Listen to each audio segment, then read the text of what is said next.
को अपने चैनल इस वाजिब मिसाल में वेलकम करती हूँ। जिन दोस्तों ने अभी तक मेरे चैनल इस वाजिब मिसाल को सब्सक्राइब नहीं किया, उनसे मैं रिक्वेस्ट करती हूँ कि प्लीज़ काइंडली जल्दी से मेरे चैनल इस वाजिब मिसाल को सब्सक्राइब करें, लाइक करें और अपने दोस्तों में शेयर करें। कि अल्लाह पाक आप सबको खैर और आफियत से रखे। नाज़रीन, आज का हमारा मौजू है कंडोम। ये मर्दों के लिए सर्द-ए-तौलीद के लिए आसान तरीका है। कंडोम का इस्तेमाल दुनिया भर में मकबूल है क्योंकि ये इंतहाई बेसरर है। एक रबर का गिलाफ होता है, उस गिलाफ को मर्द ज़रूरत के वक्त आसानी से इस्तेमाल कर सकते हैं। कंडोम चिकनी और नमदार भी होते हैं। इस्तेमाल करने से पहले गिलाफ खोल के चेक नहीं करना चाहिए।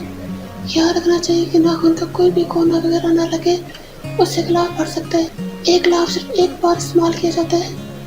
गिलाफ को धोकर दोबारा दूसरी दफ़ा इस्तेमाल नहीं करना चाहिए।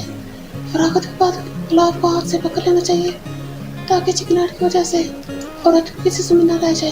गिलाफ का निचला हिस्सा ढीला रखना चाहिए वरना फट जाने का खतरा रहता है। गिलाफ आसानी से मिल जाते हैं, उनकी कीमत भी बहुत कम होती है। उसके इस्तेमाल के तिब्बी मायने की ज़रूरत नहीं होती, इसके कोई भी मसले साथ नहीं होते।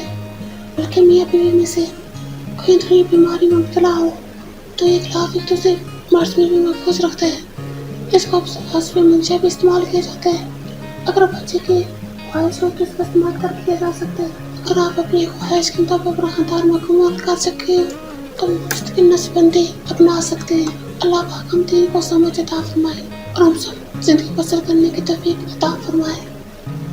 और आखिर में मेरे आप दोस्तों से रिक्वेस्ट है, किसी दोस्तों ने अभी तक मेरे चैनल वाजिब मिसाल को सब्सक्राइब नहीं किया, प्लीज़ जल्दी से मेरे चैनल को सब्सक्राइब करें, लाइक करें और अपने दोस्तों में शेयर करें। और मेरे इस वीडियो के लिंक को अपने फेसबुक के फ्रेंड्स में, व्हाट्सएप के फ्रेंड्स में, इंस्टाग्राम पे, ट्विटर पे, मैसेंजर पे शेयर करें ताकि ज़्यादा से ज़्यादा लोग इस चैनल को सब्सक्राइब कर सकें, इस चैनल का हिस्सा बन सकें। अब मुझे इजाज़त दीजिए, अपना बहुत ज़्यादा ख्याल रखिएगा, मुझे अपनी दुआ में याद रखिएगा।